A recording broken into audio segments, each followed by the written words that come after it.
Nobody noticed what Melania asked the Pope to do for her. This says everything about her values as a believer.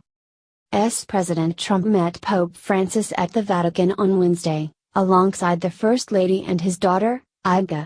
This was Trump's first official visit to the Vatican, where he finally got the opportunity to meet the Pope, with whom he has had an interesting relationship so far. However, the crew was all smiles, and the Pope even broke the ice, making a joke about the president to Melania. The audio is a bit hard to hear, but the Pope made a quip to Melania about Trump's size and even offered a nod to her heritage. Melania was all smiles, but before the Pope moved on, she had one request. With her, the First Lady had brought a rosary. The rosary is a string of beads Catholics use for prayer and meditation. It is made up of beads, each signifying a special prayer. It is a deeply cherished symbol within the Catholic faith. Melania asked if the Pope would bless her rosary. The answer was, of course, yes. As the First Lady held the rosary in both hands, Pope Francis said a prayer over it and made the sign of the cross. Melania looked delighted and quietly said, "Thank you." Melania is openly religious and a practicing Christian. President Trump and Melania Trump are regular attendees of an Episcopalian church in Palm Beach, Florida. Melania often posts about her visits to the church on Instagram. She took the First Lady of Japan to her church, Bethesda by the Sea, in February to show her where we were married, where we celebrate and we pray. The Trumps also celebrated Easter service there. Melania has also led attendees at Trump rallies in the Lord's Prayer. While the First Lady is not a practicing Catholic, the blessing of the Rosary says a lot about where her priorities lie. Wasserman Schultz threatens police chief, after exposed her sick crimes. Representative W. Wasserman Schultz threatened the chief of the U.S. Capitol Police with consequences for holding equipment that she says belongs to her in order to build a criminal case against a Pakistani staffer suspected of massive cybersecurity breaches involving funneling sensitive congressional data off-site. The Florida lawmaker used her position on the committee that sets the police force's budget to press its chief to relinquish the piece of evidence Thursday, in what could be considered using her authority to attempt to interfere with a criminal investigation.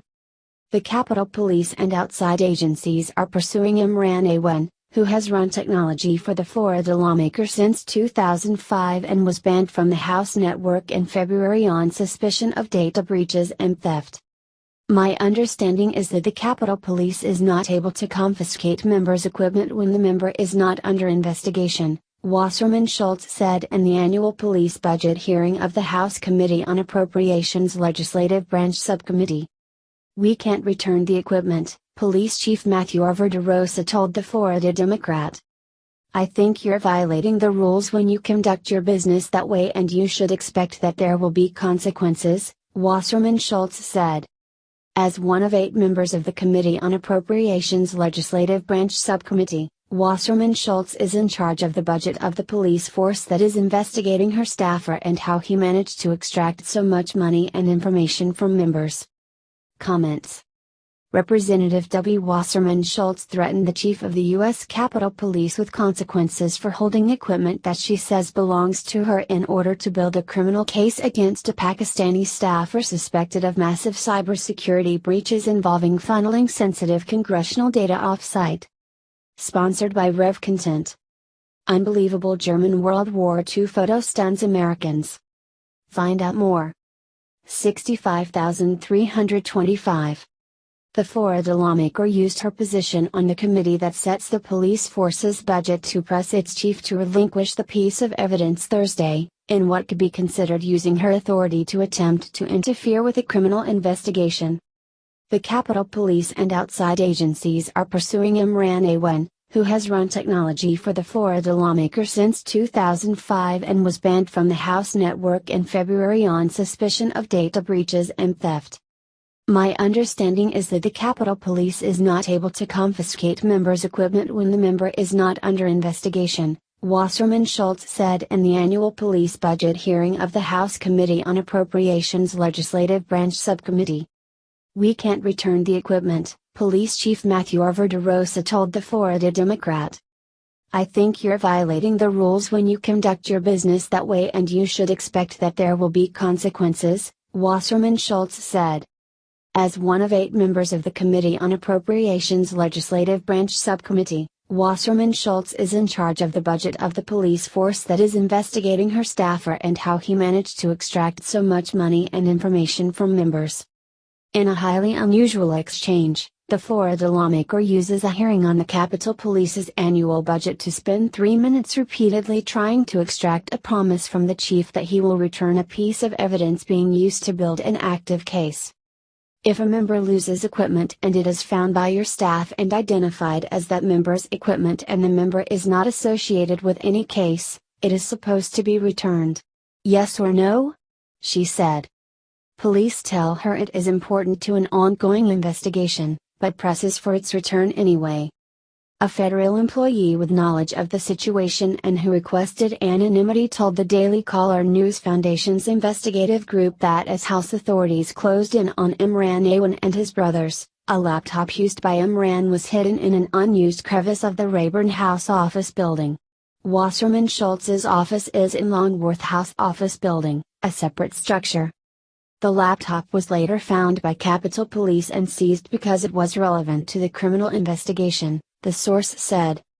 The investigation is examining members' data leaving the network and how Awan managed to get members to place 3 relatives and a friend into largely no-show positions on their payrolls, billing $4 million since 2010.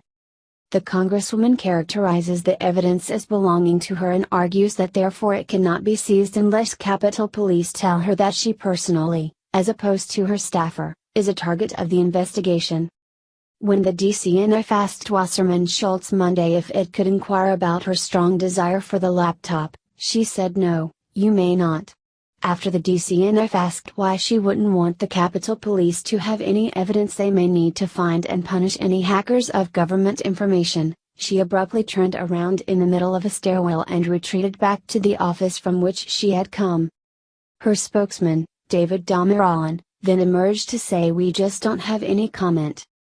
Though on the surface Wasserman Schultz would have been a victim of Awan's scam, she has inexplicably protected him, circumventing the network ban by retitling him as an advisor instead of technology administrator. Politico described him and his wife, Hina Alvi, as having a friendly personal relationship with both Wasserman Schultz and Representative Gregory Meeks of New York. That baffled a Democratic IT staffer, who said I can't imagine why she'd be that good of friends with a technology provider. Usually if someone does bad stuff, an office is going to distance themselves rather than incur political fallout for a mere staffer, he added. Wasserman Schultz resigned as chairman of the Democratic National Committee in 2016 after WikiLeaks published thousands of internal emails obtained by an as yet unidentified hacker. Breaking, crime boss agrees to expose Seth Rich's murder, but he's got one demand.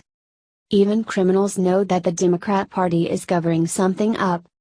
Internet hacker and real-life Bond villain Kim.com says he has evidence that Seth Rich was behind the DNC email leak. In exchange for public testimony before the Senate, he's demanded safe passage from New Zealand to the United States and back, given that he's a wanted criminal in the US. Kim.com was behind the file-sharing website Megaupload, which was shut down in 2012. .com is wanted by the United States government for copyright infringement and other charges. Now, the larger-than-life hacker is speaking out about the murder of Seth Rich. He claims the two were collaborating on a political project. In a statement released to his website, Kim.com explains that he had been in contact with Seth Rich since 2014.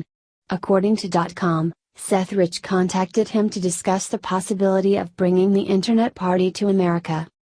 The Internet Party is a new political party created by Kim.com 3 years ago. It is based on a platform of internet freedom and protecting privacy. Seth Rich said he had created voter analytical tools that would be useful to launching the Internet Party in America. The two also discussed political corruption and how to change the system from the inside. Now, Kim.com is hoping to provide evidence to investigators that Seth Rich was behind the leak. Kim.com is clearly very serious and is willing to testify before the Senate under oath. As previously stated, Kim.com said he is willing to travel to America from New Zealand, provided he is granted safe passage and the guarantee that he would not be arrested. He claims that his lawyers have been in talks with special counsel Robert Mueller to make arrangements. Com made his fortune as an information broker, and he has dirt on just about anyone who is anyone. The Democrats must be squirming in their seats at the prospect of him testifying before Congress. Com has the power to bring down empires, and the Democrats have now crossed him. If Kim.com is refused safe passage, it will be a clear indicator that Robert Mueller is helping the Democrats with a cover-up. The hacker clearly has some very important information to share, and given his influence, Kim.com cannot be easily dismissed. What do you think about this? Comment below.